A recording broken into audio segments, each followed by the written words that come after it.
चला करो यार स्टार्ट आता। Start start. इविक्शन पे क्या कहना है? एक वक्त पे आके अब इस वक्त पे आके एक्सपेक्टेड था या नहीं, या मतलब व्हाट वाज योर सिनेरियो, क्योंकि बाहर के रिएक्शन तो आपको मिल गए हैं। बिल्कुल ही अनएक्सपेक्टेड था और मेरा दिल बहुत ही टूट चुका है। अभी भी मैं उस दर्द से गुजर रही हूँ पर दिख नहीं रहा मेरी शक्ल पे। बट या आई एम डेविस्टेटेड। एंड जो बाहर का रिएक्शन आपको मिला है कि लोग हैप्पी थे कहीं ना कहीं आपके इविक्शन पे। मैंने सच में नहीं देखा। मुझे बहुत लोगों ने ये कहा था कि आप सोशल मीडिया यूज़ ही मत करो। आज सुबह जाकर कुछ यहाँ आने से कुछ घंटे पहले मैंने रिएक्शन देखे और मेरे फीड पे तो पॉजिटिव शॉकिंग, जैसे गौहर ने ट्वीट कर रखा है, तो मेरे इसमें सपोर्ट और प्यार ही आया है और मैं उसको देखकर बहुत खुश हूँ। और नेहा, एक ना वीडियो क्लिप आई थी जहाँ पर आप तानिया अमाल, तो वहाँ पे अमाल ना फरहाना के लिए एक गंदी वर्ड यूज़ कर रही थी, स्पोकन कर रही थी। तो उसको लेकर काफ़ी ज़्यादा बात हो रही थी। ज़ीशान आपकी हालत जो है कि वो सांप को काट रहा है, आप वहाँ पे थी, आप क्या क्लैरिफिकेशन देना चाहती हैं? और आपने कुछ रिएक्ट किया था या नहीं, क्योंकि यहाँ पे कुछ रिएक्शन नहीं मैंने आया। उसमें डेफिनेटली रिएक्शन दिया है क्योंकि मैं, फरहाना तो मेरी बेस्ट फ्रेंड है। उसके अलावा अगर आज को कल मैं आपको पहचानती नहीं हूँ, आपको भी अगर कोई ऐसा शब्द यूज़ कर ले तो मैं तभी भी आपके लिए उतना ही कठोर स्टैंड लूँगी आपकी तरफ से।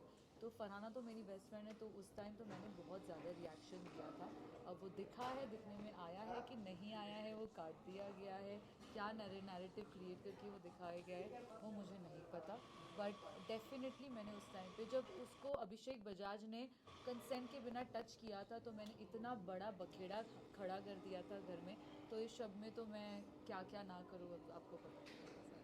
नेहा, दोस्ती अभी भी है फरहाना के साथ? लाइक जिस तरीके से कहीं ना कहीं फॉल आउट हुआ था शो के अंदर, मेजर फाइट हुई थी आप लोगों की, तो क्या कहना चाहेंगे, दोस्ती अभी भी है? देखो, ये चीज़ कही है, कुनिका जी से ये कहा था कि प्यार कभी ख़त्म नहीं होता। प्यार हम जताना बंद कर देते हैं क्योंकि सामने वाले को वो एक्सेप्ट करना नहीं होता कभी कभी। तो शायद वो जताना बंद कर दिया था पर दोस्ती ख़त्म नहीं हुई है। जिस हिसाब से फरहाना भी कल रोई है और उसने खुद पूल में जाकर मेरे इविक्शन के बाद ये कहा है, खुद ही काफ़ी सच्चाई बताई है कि अच्छी दोस्त थी वो मेरी और मेरी गलती थी, मैंने बहुत बुरी चीज़ें कही है जो एक्चुअली ज़रूरत नहीं थी। उसने खुद ही कहा कि मैंने ये भी कहा था, मैंने खुद ये कहा था कि नेहल ने इविक्शन के डर से एक लव एंगल क्रिएट किया, जो कि सच नहीं था। मैंने पूरे शो में आप देख लो कहीं पर भी ये चीज़ मेंशन नहीं की है। तो आई एम ग्लैड कि वो खुद ही अपने मुँह से बोली। तो आई थिंक उसकी तरफ से भी उतनी ही दोस्ती है जितनी मेरी तरफ से है। शायद बाहर आने पर वो दोस्ती और आगे बढ़ेगी। बट अभी फ़िलहाल वो अंदर है और मैं चाहूँगी, तहे दिल से चाहूँगी कि वो ये शो जीते।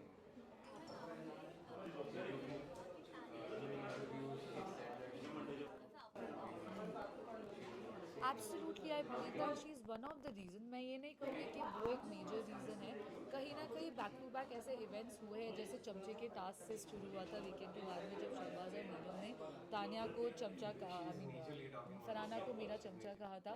वो कहीं ना कहीं बहुत ज़्यादा अफेक्ट हो गई थी उस रात। मैं भी रोई थी क्योंकि वो 3 घंटे के लिए कुछ कह नहीं रही थी और मुझे बहुत डर लग रहा था कि क्या मुझसे कोई गलती हो गई, क्या मैंने इसको ज़्यादा क्या मैं ज़्यादा स्ट्रॉन्गर दिख रही हूँ जिससे उसको अफेक्ट हुआ। तो वहाँ से ये चीज़ें शुरू हुई, उसके दिमाग में ये नेगेटिव इम्प्रेशंस आना।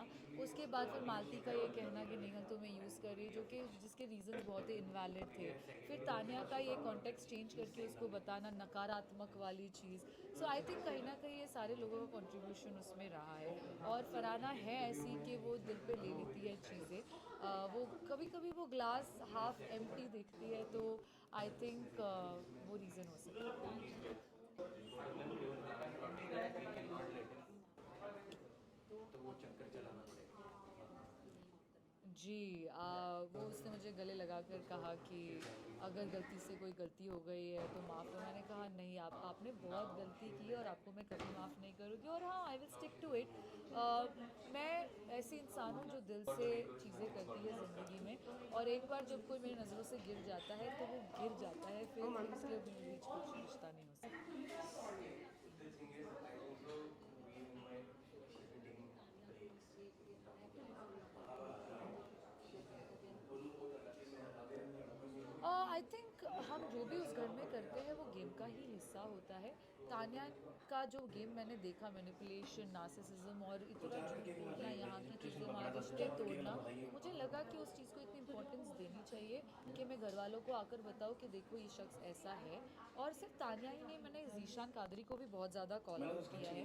तो मेरा फोकस सिर्फ एक इंसान पे नहीं था, मैं अपनी दोस्ती भी निभा रही थी, मैं तान्या को कॉल आउट भी कर रही थी, जीशान कादरी को भी कॉल आउट कर रही थी, मैं टास्क भी खेल रही थी। हाँ, तो मेरा सबसे बड़ा रिग्रेट इस बिग बॉस का एक ही है कि मैंने अमाल मलिक जैसे दोगले इंसान को कॉल आउट नहीं किया। और मैंने कॉल आउट इसलिए नहीं किया क्योंकि मेरे अंदर एक सॉफ्ट इंसान है और मेरे लिए अमाल मलिक, जिसको मैं भाई जैसा मानती थी, सॉफ्ट स्पॉट आ जाता था। और उनके भी तरीके हैं, गुस्ताखी करके, गलत शब्द यूज़ करके फिर 30 मिनट बाद जाके लोगों को सॉरी बोल देना। तो कहीं ना कहीं मैं उसमें पिघल जाती थी क्योंकि मैं एक इमोशनल इंसान हूँ। तो उस चक्कर में मैंने उसको कॉल आउट नहीं किया, बट मुझे कभी भी मौका मिले मैं बेझिझक उसको ऐसा कॉल आउट करूँगी, क्योंकि आज जितने भी लोग बाहर भी आए हैं उन सब ने देख लिया है कि अमाल मलिक ने कितनी दोगलेपंती से गेम खेला है। और या I would call him out if I had a chance.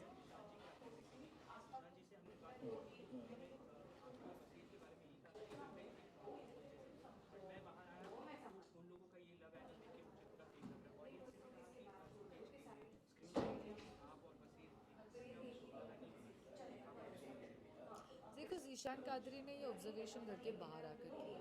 हम घर पे रहते हुए हमारे सिचुएशंस बहुत अलग होते हैं, हमारे पर्सपेक्टिव्स बहुत अलग होते हैं, हमारा डील करने का तरीका जो हर बार दर्शक नहीं समझते, क्योंकि आप बाहर बैठकर देख रहे हो, आपको नहीं समझ में आ रहा है कि 24 घंटे में एक्चुअली कैसे ग्रो हो रहा है कोई भी कनेक्शन।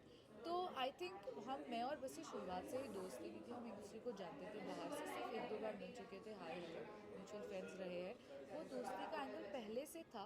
फिर हमारे काफ़ी डिफरेंसेस आए हैं।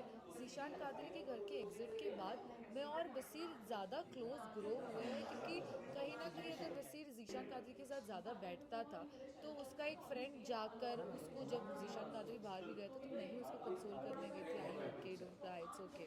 तो कहीं ना कहीं वो बॉन्ड ग्रो हुआ है। फिर फरहाना ने खुद से जो स्पार्क इग्नाइट किया था हम दोनों के बीच में, ये कहकर के मेरे ऑब्जर्वेशन से ऐसा लगता है कि नेहल की आंखों में दिखता है कि वो इमोशनली इंक्लाइंड है तुमसे। तो कहीं ना कहीं बसीर ने भी वो पिक कर लिया और हमारा बहुत ज़्यादा स्ट्रॉन्ग बॉन्ड हुआ। हमारे डिफरेंसेस कम हो गए, जो भी हमारी मिसअंडरस्टैंडिंग्स थी वो हमने बात करके क्लियर की है। तो कहीं ना कहीं हमें वो कंफर्ट जोन दिख गया था एक दूसरे में। तो वो फेक तो तो वो फेक तो बिल्कुल नहीं था। मेरी तरफ से तो जेन्युइन था, आई एम श्योर वसीर की तरफ से भी जेन्युइन था। अब बाहर आने के बाद काफ़ी सारी चीज़ें मैंने भी देखी है सोशल मीडिया, जिसने मुझे भी शॉक में डाल दिया वसीर के अगेंस्ट में। आई एम श्योर उसने भी काफ़ी सारी चीज़ें देखी होगी। तो अब वो डिफरेंसेस वापस आ गए हैं। बट क्योंकि वसीर की आदत है, मुझे पता है एज अ दोस्त, कि वो कितना भी बड़ा झगड़ा हो जाए वो 2-3 दिन बाद, कभी कभी आधे घंटे बाद आ जाता है करारी रोटी लेके कि नेहल देखो गुरुजी मैंने बनाई है। सो अगर वो चीज़ ठीक होनी होगी तो हो जाएगी, नहीं तो नहीं होगी। अब बाहर की दुनिया बहुत ज़्यादा वास्ट है, वहाँ सिर्फ 16 लोग थे, आज बहुत काम है, बैक टू बैक काम है, लोग हैं। तो होनी होगी तो हो जाएगी, नहीं तो नहीं। लेकिन फरहाना ने खूब मुंह पे बात करी है, कहा है कि मुझे भी लगता है कि ये जो आपकी हम्म, ऑब्जर्वेशन है कि आप फेक हाँ उसी टाइम के लिए हाँ क्यों हाँ। फेक करना चाहिए, इंसिक्योरिटी आपकी और बशीर की बहुत ज़्यादा थी, बिकॉज फरहाना के साथ पहली पहली गेम में जिस दिन आपने पूछा था तो फिर फेक करना चाहिए। अब वो इनसिक्योर थी या नहीं थी, ये मैं एज अ सेकंड पर्सन नहीं बोल सकती, उसका आंसर तो वो ही दे सकती है।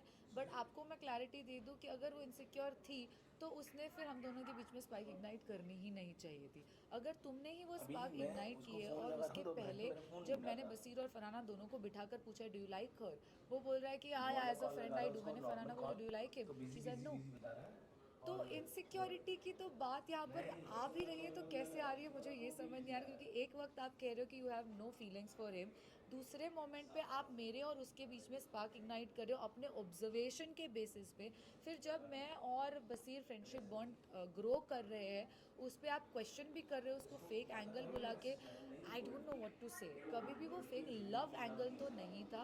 हम लोग बहुत कंफर्टेबल थे एक दूसरे के प्रेजेंस में। मैं बीमार हो रखी थी इविक्शन से पहले और बसीर ने मेरी बहुत ज़्यादा हेल्प की है उस सिचुएशन में।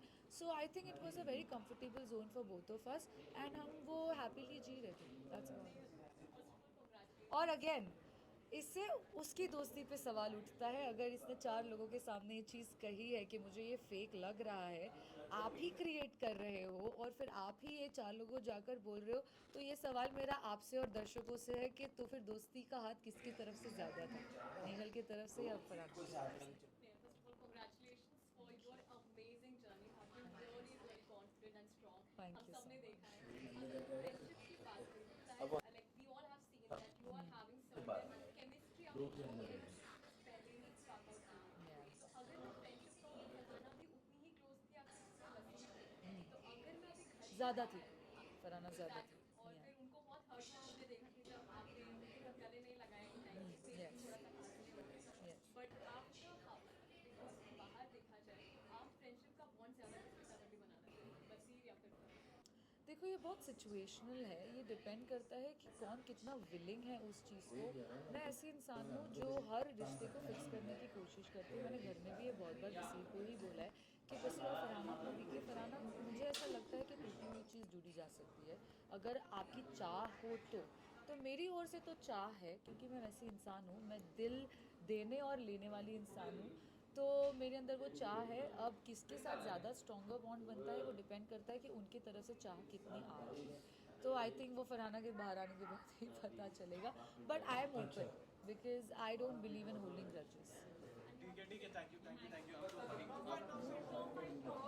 टॉप 5 मेरे हिसाब से आई थिंक मैं चाहूँगी फरहाना बिग बॉस जीते। फरहाना, मुझे लगता है गौरव खन्ना रहेंगे टॉप 5 में।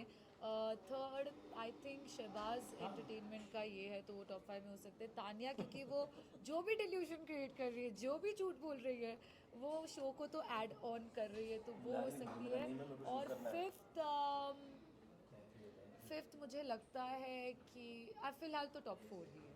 या हो गया भाई, अभी नीचे जाओ, बसीर वेट कर रहा है, बसीर जाए। गौरव जी टॉप 5 में जाएंगे क्या? ये मेकर्स का कुछ है, स्क्रिप्ट है, आप क्या सोच रहे हैं? यार मेकअप मेकर्स की क्या स्क्रिप्ट है ये तो मैं बोल ही नहीं सकती। मैं अगर काश मैं बोल सकती तो मैं उनसे पूछ भी लेती कि मुझे क्यों इविक्ट किया, पर अब जो भी है मैं चाहती तो नहीं हूँ कि गौरव खन्ना जीते, क्योंकि आई थिंक उससे बेटर गेम और लोगों का है घर में। बट हो सकता है, वो एक स्मार्ट प्लेयर है, डिप्लोमेसी से खेलते हैं। उनके काफ़ी सारे साइड्स वो बहुत स्मार्टली हाइड करके रखे हैं उन्होंने। बट या anyone, I'm happy if he wins. Yeah. ठीक है, चलेगा। Thank you.